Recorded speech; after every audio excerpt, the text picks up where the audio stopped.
Good morning. আমি ছন্দা, মুম্বাই থেকে। আশা করি তোমরা সবাই খুব ভালো আছো। আমি অনেক ভালো আছি, কারণ কাল থেকে স্কুল ছুটি থাকবে 1 সপ্তাহ, কারণ গণপতি পুজো। জানোই তো আমাদের যেমন বড় পুজো দুর্গা পুজো, আর মারাঠিদের বড় পুজো গণেশ পুজো। আমাদের সোসাইটিতে এবার সব বাচ্চারা মিলে সোসাইটিতেই গণপতি পুজো করছে। কাল রাতে মেয়ে একটু লেট করে ঘুমিয়েছে, তো সকালে ওর ঠিক ঘুমটা ভাঙছিল না। তোকে একটু হাসানোর চেষ্টা করছিলাম, চুল বেঁধে দিচ্ছিলাম আর হাসানোর চেষ্টা করছি, কিন্তু সেই মুখ ফুলিয়েই বসে আছে, কারণ আজকে স্কুল আছে, কাল থেকে ছুটি। ও আমাকে বলছে, মাম্মা আজকে স্কুল না গেলে হবে? আমি বললাম, না মাম্মা, আজকের দিনটাই যাও। আসলে স্কুল কামাই খুব একটা করা পছন্দ করে না, কিন্তু ঘুম হয়নি তো, ওর জন্য একটু বিরক্তি ফিল করছিল। আর এদিকে ঋষু চলে গেল স্কুল, আর এদিকে আমি ফ্রিজ থেকে মাছটা বার করে রেখে দেবো, কারণ যখন আমি রান্না বসাবো ততক্ষণে বরফটা ছেড়ে যাবে মাছ থেকে। তারপর এখন আমি চলে যাব হচ্ছে কতগুলো ফুল হয়েছে, যেটা আমার রোজকার কাজ। ব্যালকনিতে বলো, জানলায় বলো, যে গাছগুলো আমার লাগানো আছে, আমি প্রত্যেকটা গাছে দেখি কতগুলো ফুল হয়েছে। ফুল আর গাছপালা আমার এতটাই পছন্দের জিনিস। আর এদিকে আমি ভাবলাম গণেশ পুজো, তো ঘরগুলো একটু পরিষ্কার করে নিই, কারণ মাকড়সা জাল হয়েছে অল্প অল্প। আমি রেগুলার ঘর তো ডিপ ডাস্টিং করি, ঝুল রোজ তো নেওয়া হয় না, তো মাসে একবার ঝুল নিই। আর আজকে সব বিছানা চাদরগুলো তুলে ফেলবো, তাই ভাবলাম যে না, আজকে ঝুলটা ঝেড়েই নিই। এখন বর্ষাকাল তো খুব একটা যে ঘরে ঝুল হয় না। তারপর চলে এলাম আমি হচ্ছে কিচেনে। রাত্রিতে আমি কিচেনটা পুরো পরিষ্কার করেই ঘুমোতে যাই, কিন্তু ছোট ছোট ছোট ছোট এত আরশোলা, এত পরিষ্কার রাখার পরও যে কোথা থেকে আসে আমি জানি না। তাই সকালে একবার আমি পরিষ্কার করে নিই, আর রাত্রিতে যে সবজিগুলো বনিয়ে রেখেছিলাম আর একবার ধুয়ে নিলাম। আর এদিকে চাল নিয়ে নিলাম, তো চালটা ধুয়ে ভাতটা বসিয়ে দেব। তারপরে একটা পাখা মুছে আসবো, তারপরে আবার ডালটা সিদ্ধ বসিয়ে দেব।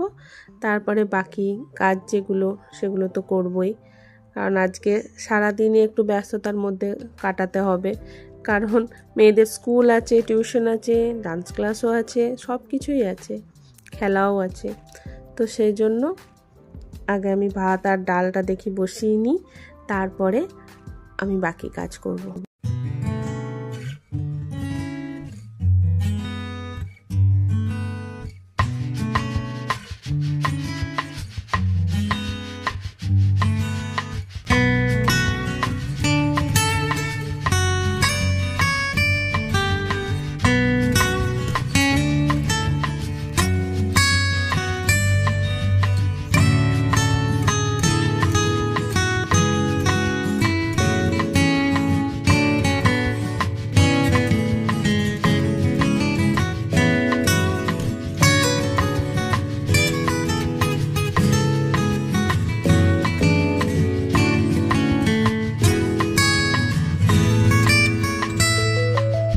এই যে ছোটজন এখনও ঘুমোচ্ছেন, ইনার 10টা থেকে টিউশন আছে, কিন্তু ইনি এখনও উঠছেন না। তাই ভাবলাম যে থাক, এইদিকে রামবাবু ওকে স্কুলে ছেড়ে দিয়ে এসে, মানে ঋষুকে, ও একটু শুয়েছে, তারপর উনি যাবেন চায়ের আড্ডায়। আর এদিকে আমি মাছে নুন হলুদটা মাখিয়ে রেখে দিই, তারপরে তো ডালটা আর ভাতটা হয়ে গেলে রান্না করব।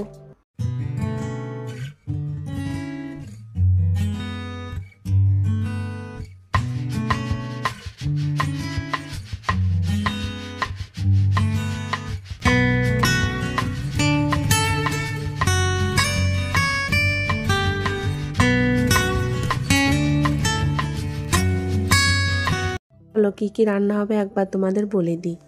করব হচ্ছে পটল আলু চিংড়ি, ভেন্ডি আলু বলছি, ভেন্ডি ভাজা, আর হবে ডাল। আর চিংড়ি মাছের কিলো মুম্বাইয়ে হচ্ছে 500 টাকা। মুম্বাইয়ে মোটামুটি সব মাছই পাওয়া যায়, শুধু ওই যে বাটা মাছ বলো, তারপরে আর যে ছোট ছোট যে মাছগুলো আমরা গ্রামের বাড়িতে খেয়ে থাকি, সেই মাছগুলো খুব একটা পাওয়া যায় না। আর এদিকে দেখো ডাল সিদ্ধ হয়ে গেছে, এদিকে পটল আলু চিংড়ির যে মশলা, সেটা বেটে রেখে দিলাম, পেঁয়াজ কেটে এগুলো সব কিছু কেটে রেখে দিলাম। এবার রান্না শুরু করব।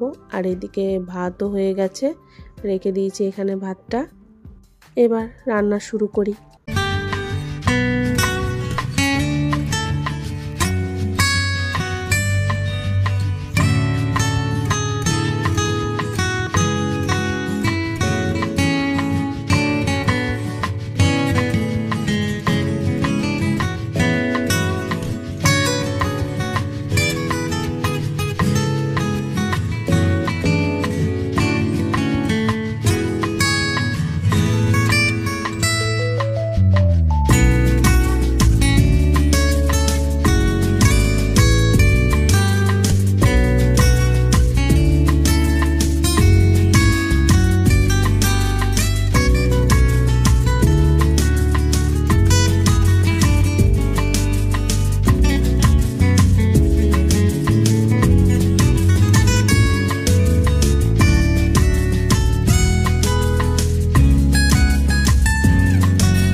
ওঠো, ঘর থেকে এসে আবার এখানে শুয়েছো। উঠে পড়ো, এসো ব্রাশ করো। টয়লেট যাবে না? হ্যাঁ, ও শোনো।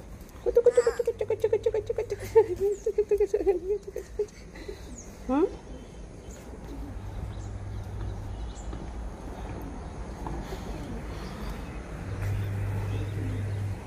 ও ছোট বেবি হয়ে গেছো? হ্যাঁ, 1 সাল বেবি। এই যে পোস্ত দিয়ে ভেন্ডি ভাজা হয়ে গেছে, আর এদিকে ডালেও ফোড়ন দিয়ে দিয়েছি, ডাল ফুটছে। আর রামবাবু নিয়ে এসছে পেঁপে, কারণ সকালে রেগুলার মেয়ে আমি পেঁপেটাই খাই জলখাবারে। তারপরে মেয়ে টিউশন চলে যায়, এসে ভাত খেয়ে তারপরে স্কুলে যায়, যেহেতু দুপুর থেকে স্কুল। আর এইদিকে এখন আমি চিংড়ি মাছটা ভেজে নিই। আমাদের ঘরে সব থেকে বেশি চিংড়ি মাছ পছন্দ করে হচ্ছে আমার মনুসোনা, মানে আমার ছোট মেয়ে। চিংড়ি মাছ আর ডাল এই দুটো হলে ও খুব ভালোবাসে খেতে, অন্য মাছের থেকেও চিংড়ি মাছটা বেশি পছন্দ করে। এদিকে চিংড়ি মাছটা ঢাকা দিয়ে দিলাম, একটু ভাজা হোক ভালো করে। এইদিকে আমার ঘর ঝাড়া তো হয়ে গেছে, এবার সব বিছানার চাদরগুলো এবার সব তুলে নেব, কারণ সব কেচে দেবো আজকে। আমি 10 দিন ছাড়া বিছানার চাদর পরিষ্কার করি, কিন্তু এইবার একটু লেট করেই পরিষ্কার করেছি, কারণ মুম্বাইয়ে এত বৃষ্টি, কেচে যে শুকোবে জিনিসগুলো সেটাই হচ্ছিল না। ওই জন্য হলাম না থাক, গণপতির আগেই সাফ সাফাই করবো, তখনই সব বিছানা চাদরগুলো কেচে দেব।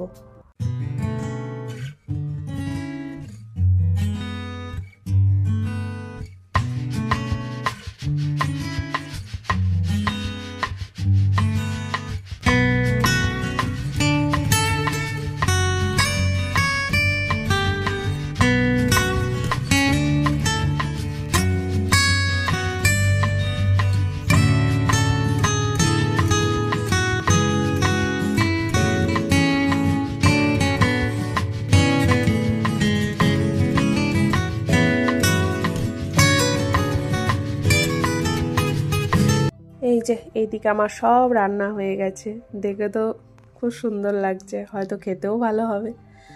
আর এবার রামবাবু দোকানে যাবে, ও রেডি হয়ে গেছে, এবার ওকে ভাত দিয়ে দেব। ও সকালে ভাত খেয়েই দোকানে যায়, দুপুরে দোকানে হালকা কিছু টিফিন করে নেয়, আবার রাত্রিতে এসে ঘরে রুটি তরকারি বা যা রান্না করি সেগুলোই খেয়ে নেয়।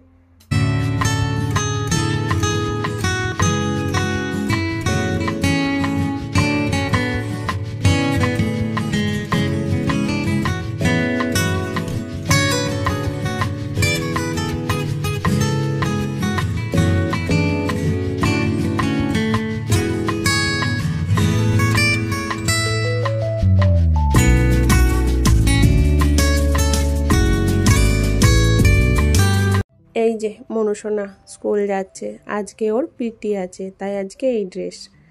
টিউশন থেকে এসে ভাত খেয়ে এবার চললেন উনি স্কুলে। এই যে ওনার ঝোলা আমার কাঁধে। তারপরে দুপুরে একটুখানি রেস্ট নিয়ে বিকেলে এখন এই যে দুধটা এবার ফুটোতে দেব। তো দুধ আমি ছেঁকেই নিই, কেন জানি না, আমার দুধ না ছেঁকে দুধ ফোটালে কেমন একটা লাগে। আমার মনে হয় যখন প্যাকেট করেছিল দুধটা ছেঁকেছে কিনা কি জানি, মনটা তো একটা খুঁতখুঁতে থাকেই না, মানুষের মন, তাই না? তো চলো এবার বসিয়ে দিই। আজ রাত্রিতে রান্না থেকে ছুটি নিলাম, ভাবলাম তরকারি তারপরে ডাল সব আছে, তো একটু গরম গরম ভাত করে ফেললাম। রুটি করলেও হতো, কেন জানি না ভালো লাগছিল না রুটি করতে, কারণ আমাদের ঘরে সবাই রাত্রিতে রুটিই খায়, ভাতটা খুব একটা পছন্দ করে না। তাও আমি একটু গরম গরম ভাত করলাম, তো মেয়েরা ঠিক খেয়ে নেবে, ডাল দিয়ে ওদেরকে একটু ভাতটা মাখিয়ে দিলাম। আর এই যে এনাকে আমাকে এত ডাকতে হয়, বড়কে কোনো কিছু বলতে হয় না, খাবার দিলাম ঠিক এসে বসে পড়লো। আর এই যে এনাকে বারবার ডাকতে হবে, আয় খাবি। ওকেও ভাতটা মেখে দিয়েছি। চলো সবাই ভালো থেকো, গুড নাইট।